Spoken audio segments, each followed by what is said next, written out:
job to go in the wall, a hurl, a stick in a shinty bowl, the brick, the brack, the crack, and all. Let's call it an Irish pub. Caffrey's hard, Kilkenny, a pound, the Guinness, pint, a cabbage, crap, the I don't want to be paddy trap. We'll call it an Irish pub. While I'll be fucked to swear. Welcome to episode 1 of the Pubcast. My name is Brendan O'Neill, and I would normally be joined by Mike Cross and Michelle Riley. But in these first few episodes, we are revisiting our previous podcast, Boardwalk Breakdown. Basically, we're shutting down the Boardwalk Breakdown podcast and moving those 13 episodes over here so we can keep them alive and well in our archives. So, the Pubcast is our new podcast where we'll talk about all kinds of stuff and not be limited to only talking about Boardwalk Empire. And it will actually begin on episode 14. So just consider these first 13 episodes as bonus content. Sláinte.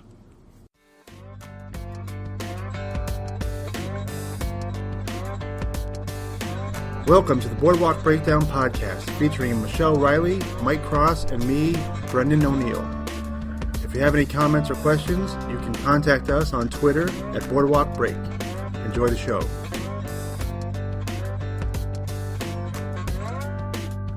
All right.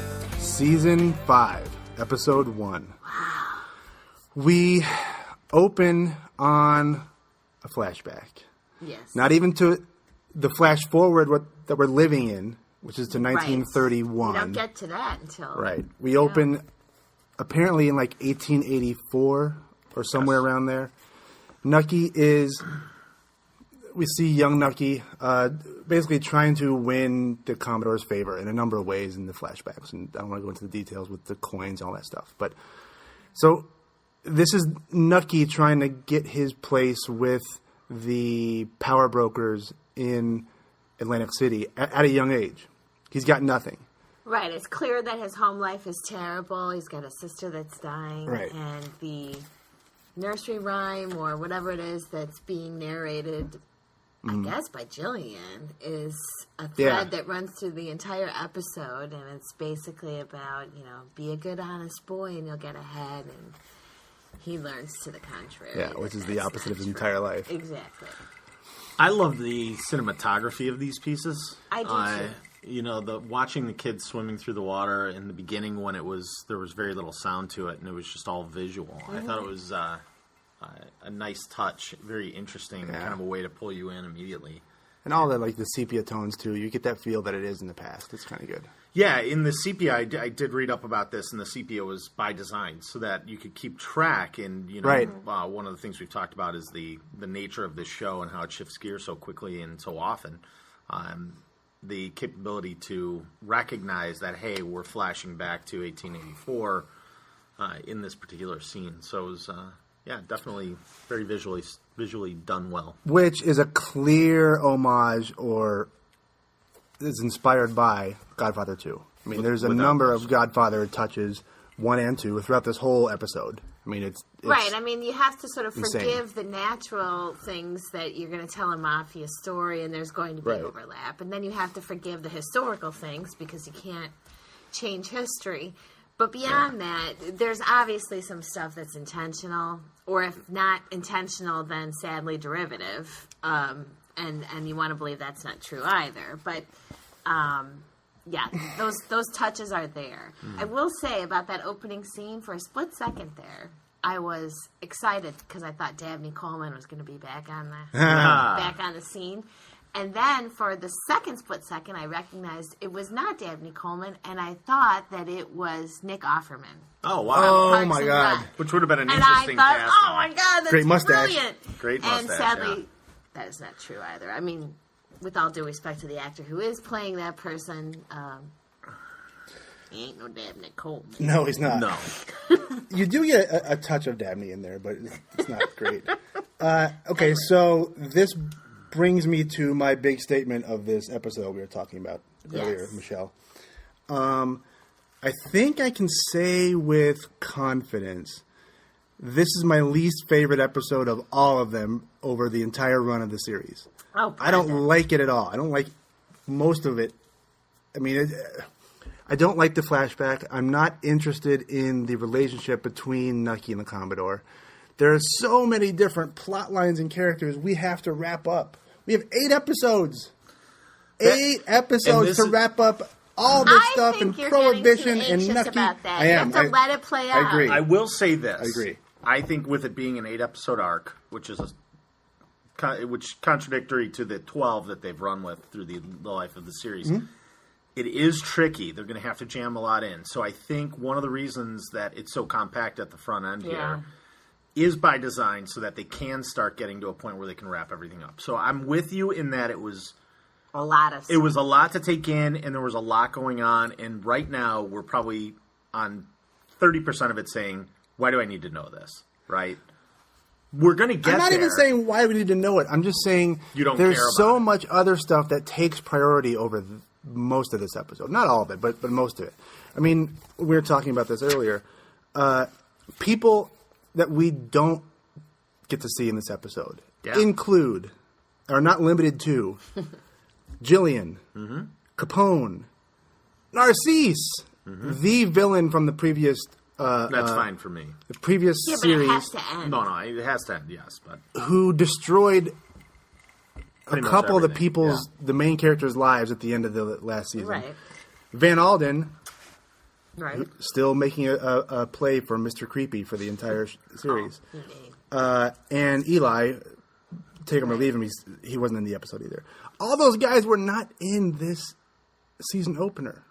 That's amazing to me. They have a lot of stories to tell, and the truth is, for better or worse, the show is centered on Nucky. Right. And the entire series is going to end with Nucky, whether in terms of the narrative or just in terms of the metaphor that he's going to play out for the larger story. And the only way that we can wrap Nucky up is to go back to the 1800s and figure out what made him this way. And so that is the device, for better or worse, that's going to happen, and there's no getting around it. And I enjoy it. I don't have a problem with laying some framework or some groundwork on why Nucky is who he is today. I'm okay with that, except we know the high points already. Okay. We know I don't think we know it all. I felt like it was setting up for something that's going to be revealed. Things we already know in previous seasons. Nucky's got a horrible, potentially abusive father. Potentially. Yeah. I think we've known that. Definitively, Yeah. I mean, it's definitive in this series, we know. Or this episode. We know that he was, to put it lightly, second fiddle to the Commodore. He was the Commodore's bitch. Boy. Yeah. Yeah. And the Commodore went to jail and Nucky prospered. So we know all that. Plus, the Commodore is dead. That story we can't fast forward to this to now and then have that story continue. You can't sew that all up. But it's not about the Commodore. It's not about the Commodore. I know. I'm just saying. It's really. There's never a new payoff. There won't be a new payoff on that, but there will be a payoff in that you're going to see the flip side of Nucky. What we've seen for what has been implied over the first 4 seasons is understandable, right? We know he came from a broken or messed up home. But I think what they're trying to do is lay the framework for, hey, this is really why he is who he is. Yeah. And another Scorsese kind of hallmark is this, hey, you get all this up front, and then now in the second half, I'm going to tell you why this person is doing this or why they're this way. It is really a hallmark of his. Mm-hmm. And I know that he's just the EP on this. He's not really, directing, or he's not involved or writing. But I think they're following that formula, which is another reason why you see so many the homage to Godfather 2. I think they're trying to kind of weave that in so they can, pay their respects to the man who really drove the bus on this at the front end. Right. Yeah, well, Godfather was not Scorsese. No, I know, but you see a lot of the ties to the mafia. Right. Right. One thing I will say, and I found the storyline with the flashback. I mean, I think it was obvious that we knew that this was a bad situation for Nucky, but I found it incredibly sad. Oh, yeah, of course. It was really incredibly sad on 2 levels. I mean, one, it was just dark, but the other part is that this is a child that was extremely earnest. I mean, he was very earnest. He was trying to do the right thing. He believed in working hard and getting ahead. And you really do see how that was just beaten out of him. But he had an incredible amount of empathy for his mother, for his sister, for his brother. Yeah. And he really thought that, if he did the right thing, he would be rewarded, and over again. Yeah. Well, is this to humanize him? Are we learning this to see Nucky humanized? Where right now, probably in present day or in Prohibition era to 1931, which is the area the show is covered, you're looking at a guy who's not a monster, but he certainly is a manipulative, conniving. And in the previous two seasons, he got darker. And darker. He got darker. Right. So. All right, let's reel it back in a little bit. Let's show you the human side of him, or show you why he became this monster. Yep. So there's, that could be the time. Yeah. But it is building empathy for the viewer, right? It's getting us invested in what happens to his future, unless you're Brendan, and he is not invested in Nucky whatsoever. I do want to move on from this, but I want to touch on quickly on one thing. It just came to me, and it's, of course, brilliant. Of course. The reason I don't want to see them go into Nucky's past so much, because I think in this show, Nucky, while he's the main character in the bookend of the show, in the through line through the entire plot, he's not the most interesting character of all the main characters. That's not. Hang on. He's the straw that stirs the drink. Go down this road with me for a second, and this is a wild road, so get ready for some turns here. Just like Will and Grace, it was about Will and Grace to start, and then you saw the popularity of Jack and Karen, the wilder, crazier characters. You can go in different directions. They became the show. Absolutely. Will and Grace were there, but they were just holding it together. It was the heart was these crazy characters, and that's what I think has happened to this. Is Nucky is there, and he's the namesake. He's in the title sequence. He's the show. The straight man.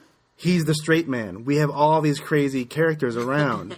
I want to see the crazy characters. I know Nucky, you have to stick with Nucky. I get that. But I'm impatient, and I want to see Chalky go crazy. We just see some of that here. Yeah. I want to see Capone's get fully realized. I want to see what happens with the insanity of Van Alden. I want to see all that. I have no doubt that you will. You definitely will. And let me interject 2 points. For most of you that are listening, maybe you don't know who Will and Grace are. Point number 1. Okay, we're old. Who doesn't know who Will and Grace Point number is? 2. I agree with you on a certain level there. It's definitely... Nucky is the one constant in the ever-changing craziness that is Boardwalk Empire. Yeah. He's always there. And he's always sipping his drink slowly, and he's very inanimate. He's not a very animated character, and that is totally by design, and that is totally to show you that he is a guy who is constantly thinking about the next move. He's not living in the moment. He does not live in the moment. And every other character that you describe or that you're alluding to, it's true, are people who live in the moment. Chalky, Narcisse, he's the only guy I think Darmody, throughout the show, they've He's lived incredibly that. restrained and disciplined. That's for sure. He has yet to be outthunk. I like that. Outthunk. Right, this from the writer. I'm going with outthunk.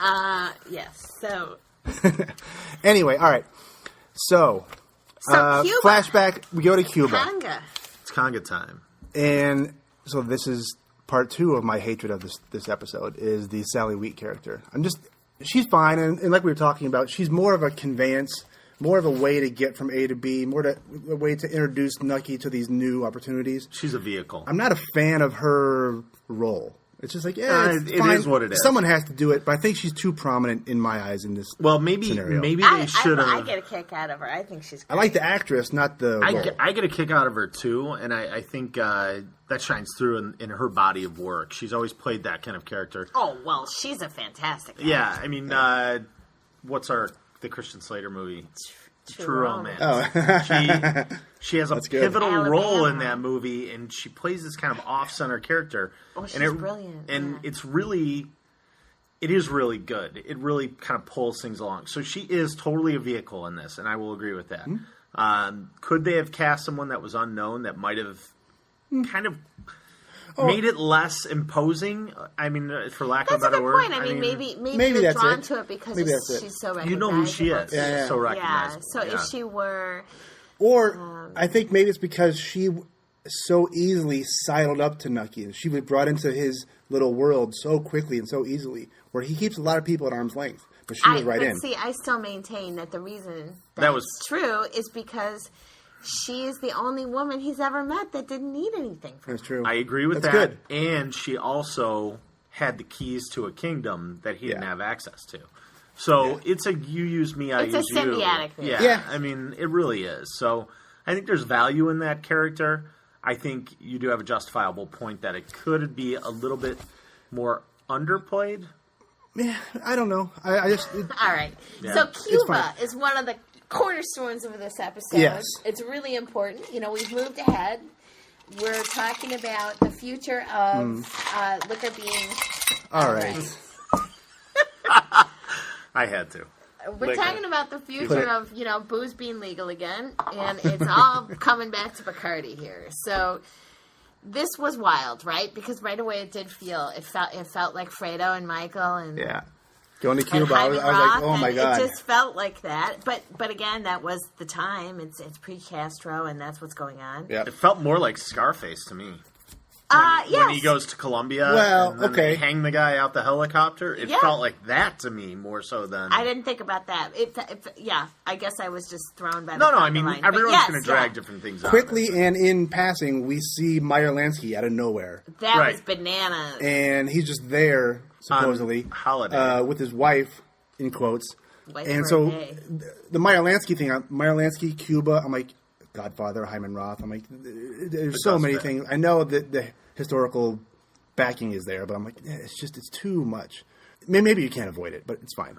Well, and one of the things I was telling Brendan that I found so interesting, and maybe I'm making this up, but the meeting with the Bacardi family was interesting because there was an implication there that he would be open to doing business with Nucky if the Americans would help him get the hell out of Cuba. And, you know, I'm thinking, well, gee, that's how they got to Puerto Rico.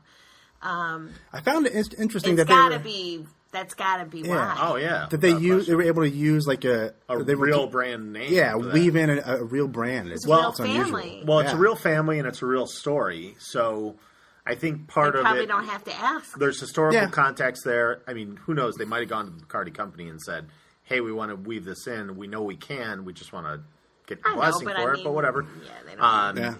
You know, it is an interesting part of the storyline. I don't like the Meyer Lansky thing. I thought that was unnecessary. Well, until it became obvious that Meyer Lansky was behind the assassination attempt. Yeah. But, I mean, none of it, the Cuba thing, while it was entertaining and interesting, it didn't work for me. I think it was too forced. I think it was too... I did feel like it was... And I think some of the problem here is that part of HBO's issue, and the reason there's only 8 episodes is because Boardwalk Empire hasn't been that vehicle that they thought it would be. It doesn't have the viewership. It hasn't drawn in more subscriptions. So they're saying, hey, you guys have 8 episodes. Wrap this shit up. And it's so now they're expensive. trying to, and being that it's a period piece, they're talking tons of money. I mean, reliving that set in Cuba. I mean, that had to be movie. Gorgeous. Like, it was unbelievably visually. It moved you. Like, I felt like this really was Cuba in the 30s. Right? Yeah. Oh yeah. I mean, it accomplished what it did, what it set out to. But I think they're handcuffed by this. Hey, bottom line. So instead of saying we're going to do 12 episodes and we're going to do them very thin, they're saying we're going to cram as much as we can into 8, and you have X amount of dollars, right? I guess so. I mean, I'm looking forward to the next 7 because they have to be jam-packed with all kinds of stuff. Yeah. So this one started off pretty slow, so it must be a slow build. Well, I don't know that it was slow. It was just because there were a lot of different things happening throughout the show. I think it was that. Yeah. I mean, and we've seen this happen in previous seasons where they're teeing something up in the first episode. Let's tee this up. They did it with Narcisse. Right. They did it, they did it with Darmody. I'll do that. I get that. So I think that's part of the reason why we're down the path we're down. So through Lansky, we learn quickly that Rothstein is dead. That blew my mind. It was not shown. It just happened in the interim. In the present day of season 5, we are in 1931, 7 years after season 4. As Mike refills his glass of Nucky's favorite bourbon. Rothstein is dead. One of our favorite characters is gone, just out of nowhere and barely talked about. He has to come back in a flashback somewhere, right? It's got to be. There has to be an explanation. You need context for that. Guys like that, there's a story to the dying, and there's also an implication which I didn't really. It was not a strong implication, but there was an implication that he was still connected to Margaret in the scene. Right. Yes. Where we see Margaret, right, all these years later, still gainfully toiling employed away in the same place that she had been.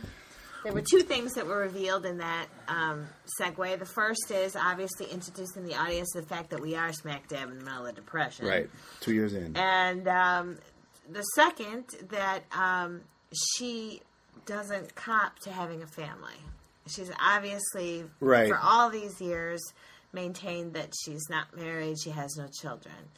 So it's really interesting to me at this point where those kids are, what they're up to, if we'll see them as adults, and how that's going to play out. Is she still living in that apartment? I think that was being financed by Rothstein, right? Wasn't he behind it at the end of the season 4? I don't know. I think he was sort of living with her family. Yeah, I think he started to. But there was the implication that there was a relationship there that was going to be some type. So I guess they had to show her that she was still living in some sort of ambiguity. We'll find out more about it. But I thought that was a lost sort of few scenes. Like it didn't feel like we moved forward in the story. It just said, "Oh yeah," and there's Margaret doing her thing, and back to this. It was sort of nothing ever came of it. Well, it's surprising that she stayed in that job for that long. Right, I mean, there's a lot of time that's passed. Yeah, I mean, we're 7 years later. To be like 7 years. That much time.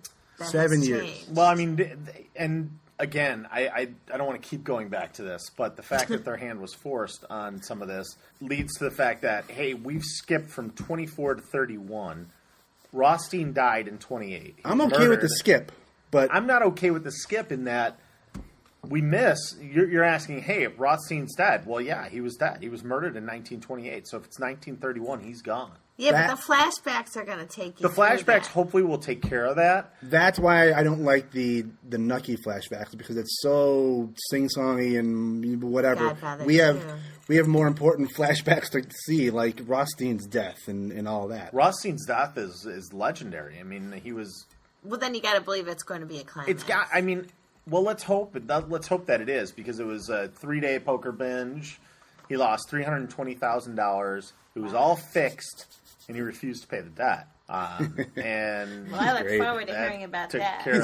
He's good. In the meantime, we have a juggernaut of a mobster story, which is the coronation of Lucky finally becoming a made man. Yeah. I have to say, I was heartily impressed with this actor. I mean, he not only... Lucky Luciano? Yes, what is his name? The guy? Vincent... yeah. Piat? Help me, Michael. I'm P. Once again, a couple of Irish people trying to say Italian names. There's too many Irish in the room. Forgive me, Vincent. But Vincent Piazza. Piazza, I believe that was it. But anyway, he actually physically looks different to me. Yeah. I don't know what they did to make him look different. He looks older. He looks older. I think I believe they gave him like a scar here, some sort of thing on his eye and coming down on the right-hand side. Yeah, I don't know if what he's done. Well, he is absolutely gorgeous. But the point is, he looked like a kid. Now he looks like a man. And the presence that he commanded was really quite impressive.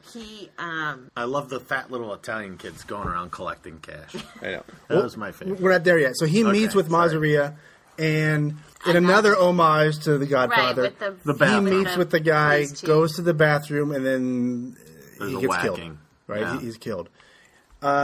So he takes out Mazzaria, but then the ceremony makes you reminds you of Goodfellas. Goodfellas, right? Yeah. Goodfellas.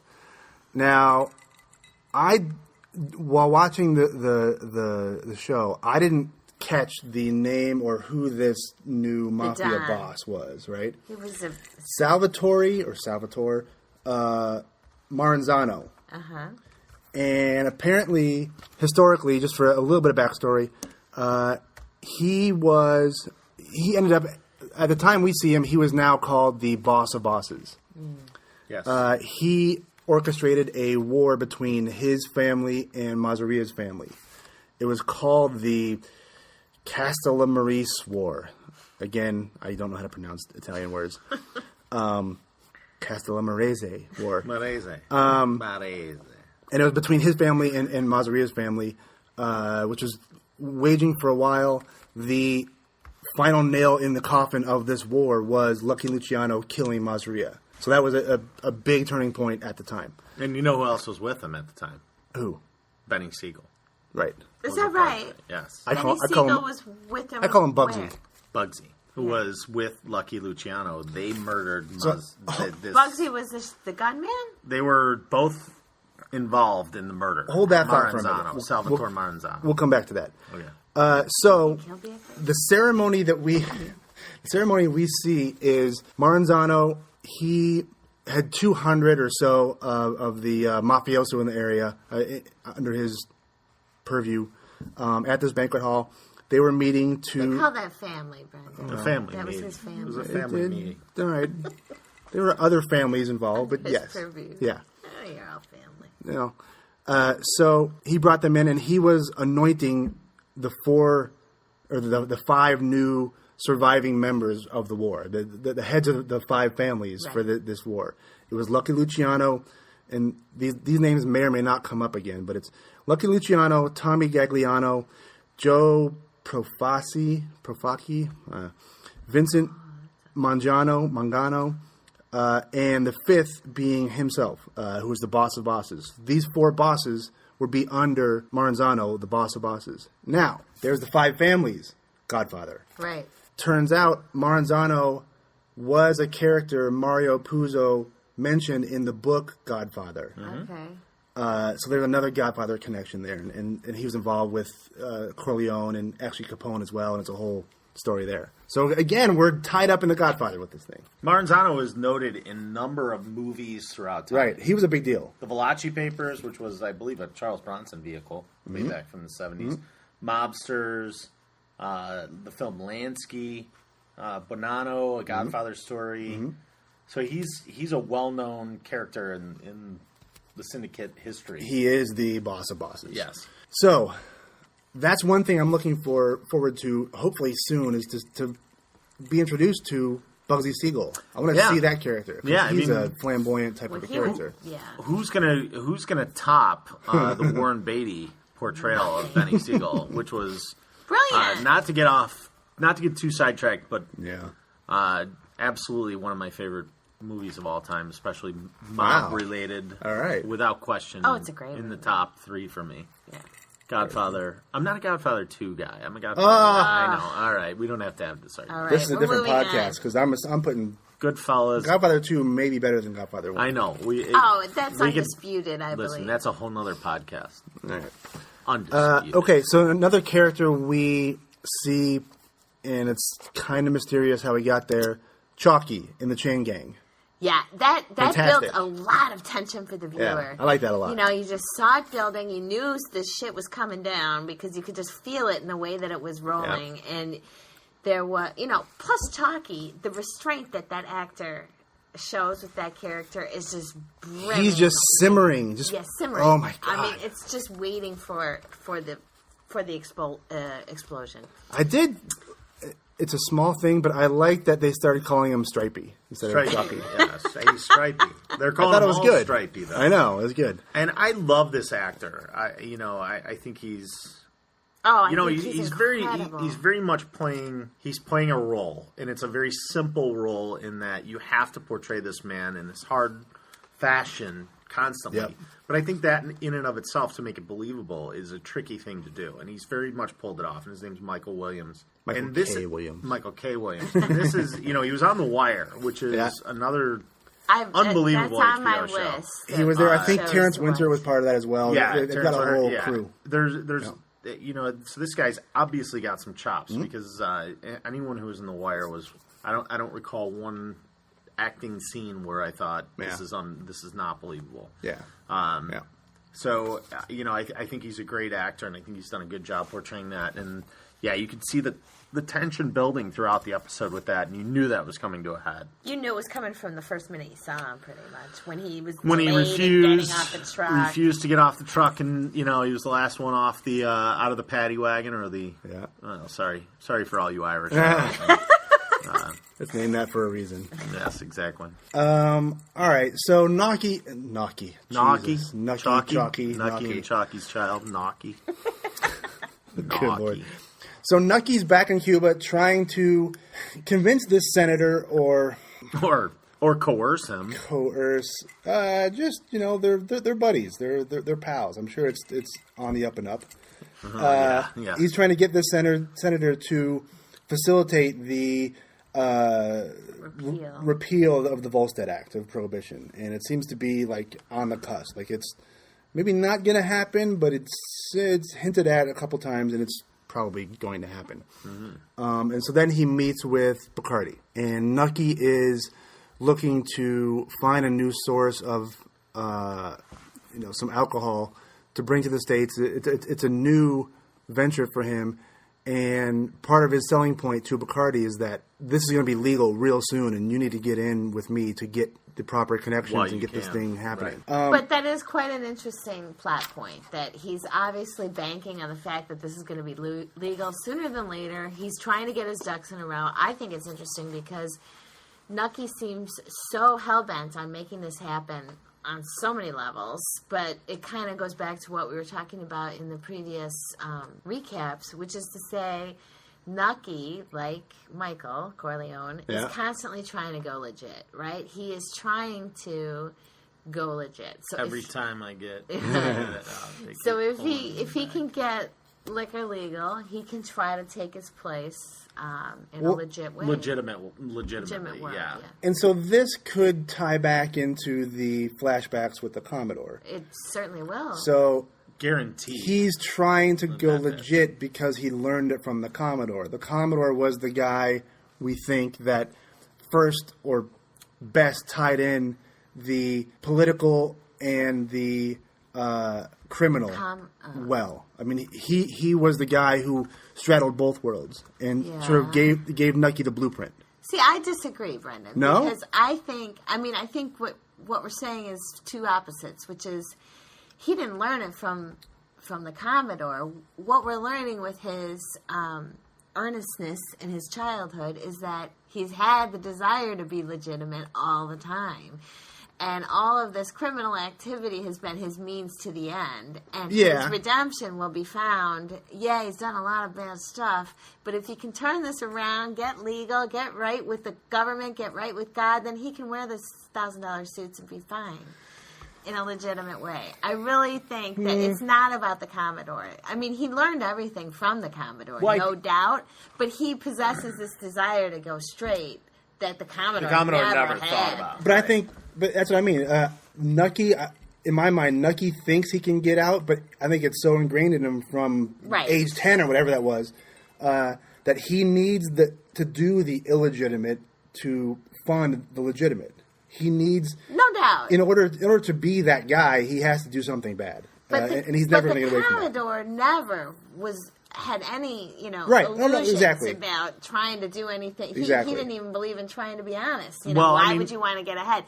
Nucky has maintained that kernel of, and there's obviously some self-hatred and there's some conscience at some level there about how he knows it's not, he's struggling. He is struggling. And this is where I think the flashbacks really come into play, because it shows that struggle that he's having, that man versus man struggle, the internal struggle, where he finds the derby with the $50 bill in it, and he has it under his bed, and he's trying to figure out what to do, and he eventually bucks up and says, you know what, I'm going to bring it back because I know that I'm going to be rewarded for bringing it back. That way they'll give me the money. And they gave don't. him nothing. Right?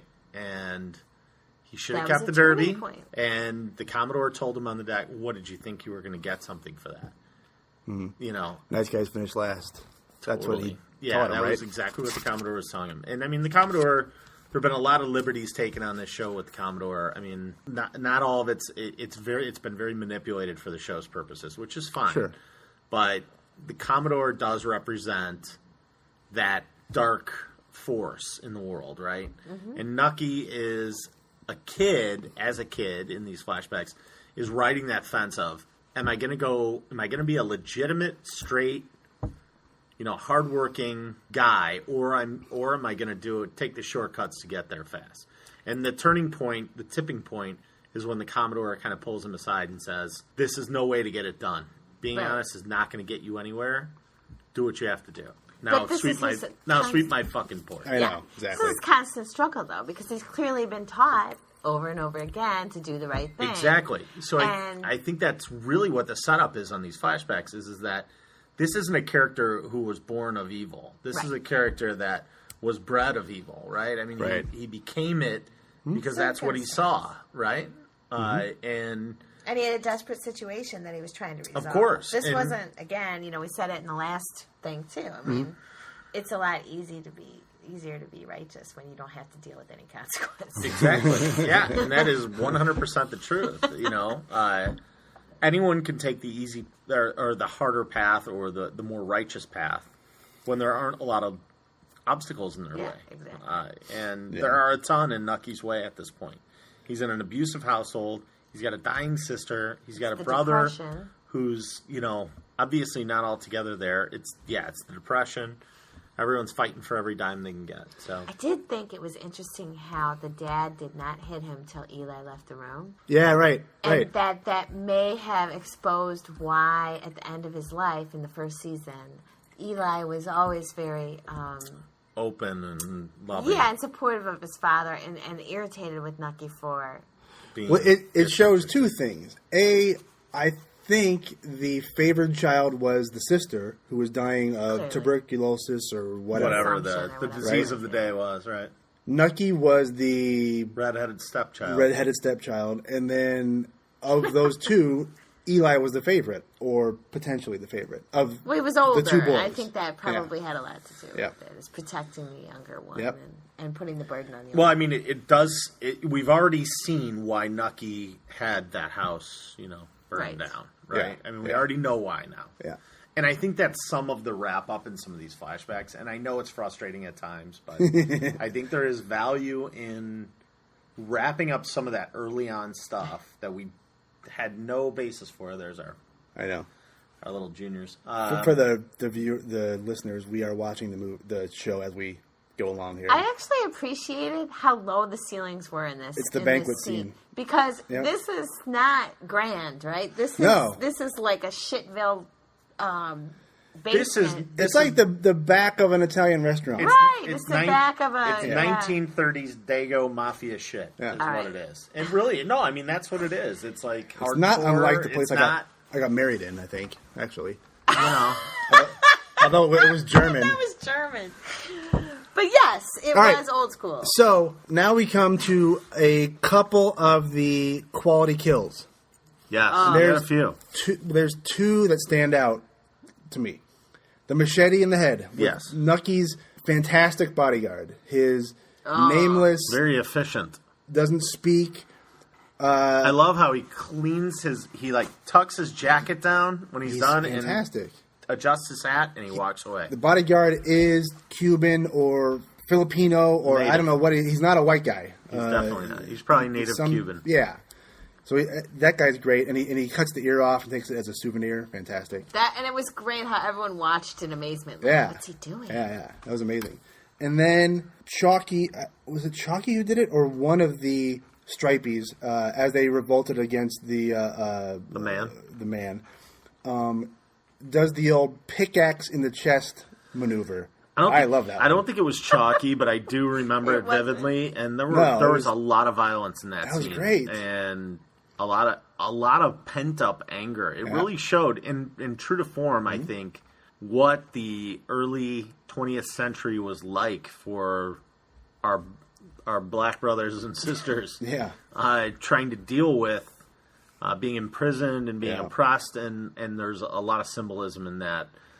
That was a very tricky time in America, in particular in the South, but even in the North, where you had very divisive action taken against people of color, and it's definitely, it shows a lot of that rage. It was actually very. It was a powerful scene. Yeah, it was very powerful and very empowering, I think, on their end. It's like they were taking out rage that had been building for 50, 75, 100 years out on those guards. So it was interesting to see. We see Nucky almost be killed by this uneducated prisoner guy who saves Nucky, or Nucky saves himself by telling the guy that he can talk on the telephone, that he is a little more educated, he can communicate with the man, so to speak.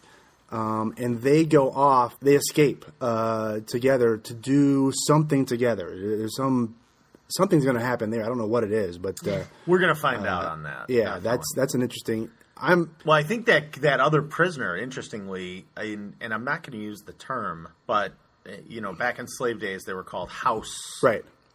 Word. Oh yeah, I mean, he's shucking and jiving. He's just trying to. Chalky was. Yeah. He came from that school. Exactly. You're one of those house brothers, right? You're in there and you're kissing the man's ass, and you're the white guy's schlep, right? Yep. Uncle Tom. Yep. And I think part of what his goal in pointing that gun at Chalky's face was, are you one of me or are you one of them? And we're going to find out real quick. And it's an interesting difference in Chalky right now as opposed to Chalky at the beginning of last season. Before the first half of season 4, he was on top of the world. He was running a club. He was the guy, right?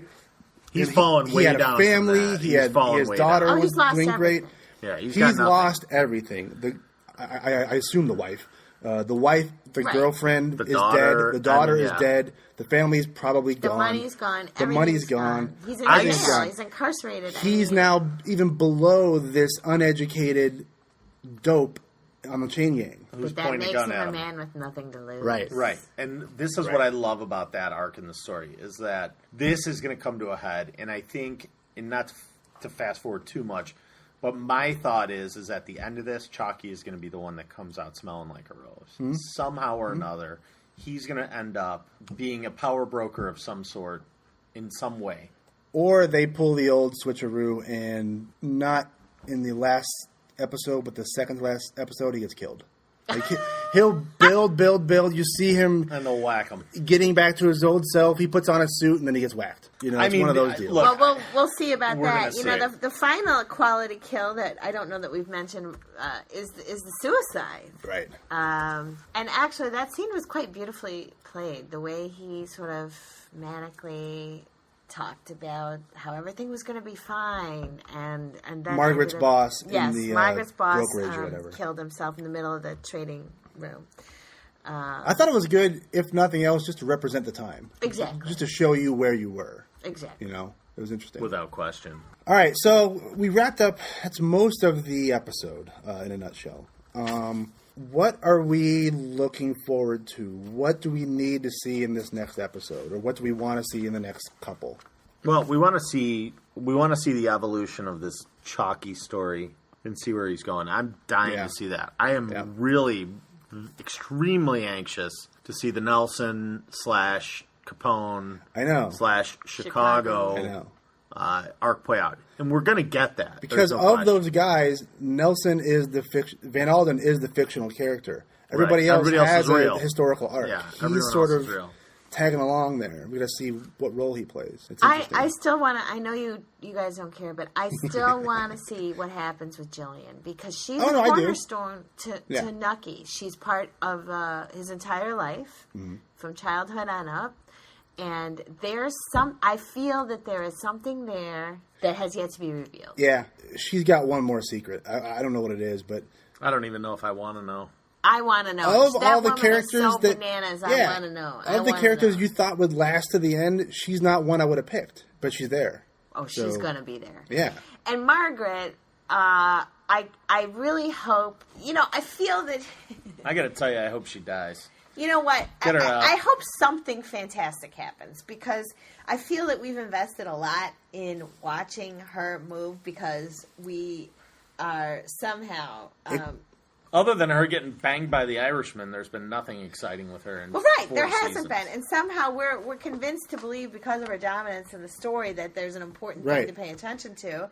And I'll be damned if I haven't seen it yet. So don't be surprised if it doesn't happen. I will be surprised if it doesn't happen. I won't be. Every aspect of her life has been, in this series, has been based on a lie. So what's her next lie? Or does she then turn to the truth, right?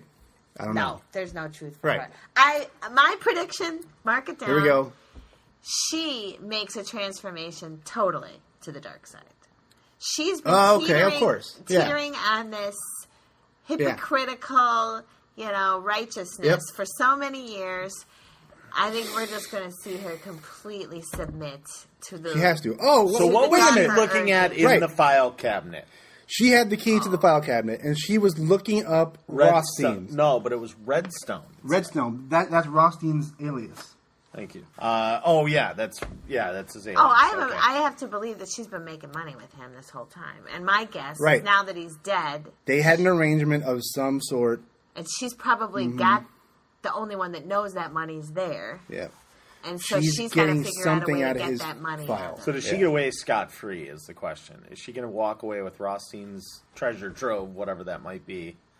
I mean, I predict she does, and she ends up somehow straight up giving it to Nucky to do something really crazy. Yeah, because she is separated. I wonder how she gets back into this little group. She is totally on an island right now. She's going to need him, though, because otherwise she wouldn't be in the story. So, or would she be lucid? She turn to the dark side, use Rothstein's money or whatever she has from him, and somebody else needs her. Like, now she has the upper hand on somebody. Oh, yeah. Right? I mean, I would imagine it would be Nucky. Yeah. Well, they've certainly taken some liberties with that, in that Rothstein died in 1928. It's 1931. The stockbroker blows his brains out. And now she's going into the file cabinet and seeing Redstone, right? Rothstein's alias. So, well, my guess is she's been making money on that account the entire time he's been dead. And as soon as he died, she's probably saw an opportunity to reign this. She's probably the only one that knows that money's there. Well, Rothstein's not married, right? Right. Doesn't matter. It's Redstone's alias. No, I know, but even better, there's no one there to collect anything. Yeah. Yeah, and no one. It was something he was probably doing outside of his family. Yeah. And so that was his gambling money or something. And so she's probably been using that account this entire time. But now, when she fears she may be fired, because it was definitely implied, she's trying to figure out how to pull this out before they kick her out. Yeah. Dummy should have done that a while ago, but, whatever. Well, greed gets... Yeah, well. So I'm looking forward to the Capone at his full power. Yes. Because that'll just be fun. I mean, we kind of know what it is, but it'll be fun with him going... I can't wait to see how Lucky's story develops. Right. I'm actually more interested... Lucky's interesting. I'm actually more interested in the Lucky Luciano story at this point, because we do know the history of Capone so desperately. Well, and that's what we said at the end of the last podcast. He's closer to the whole Atlantic City. I don't remember the end of the last. The end of the last podcast, we were saying we were looking forward to... I was yawning. I know, it was late. The up-and-coming story of the kids. Lansky... Luciano, Capone, all of them stepping up and being the force. And maybe we get Benny Siegel. You have to. He's right there with him and Lucky. Luciano are partners for the 30s through what? The 50s? The other guy we have not really talked about yet, Narcisse. He's not. There's nothing to say. We don't know where he is or what he's doing. I don't care. Oh, come on. We have to know now. I mean, it's crazy that it wasn't mentioned at all. So there's obviously something. So, is his story as simple as just the yin to Chucky's yang? I don't think there's anything simple about that character. Right. He's got to be doing something. He's got to be scheming somehow. He's got to be involved with Nucky somehow. It can't just be Chucky's going to find a way to kill Narcisse. I don't know if he's involved with Nucky, but I see that man being a vengeful fucker. And, who knows if he hasn't been lying in wait this entire time. I know. I don't know. I'm waiting to see that. Yeah. All right. So that wraps episode 1. Join us next time for episode 2. Can't wait. We'll see if our predictions come true. Last words? Here comes Capone. I can't wait to see how this develops. It's a great show.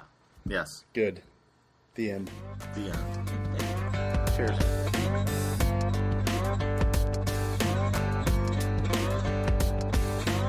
Thank you for listening to Boardwalk Breakdown. Follow us on Twitter at Boardwalk Break.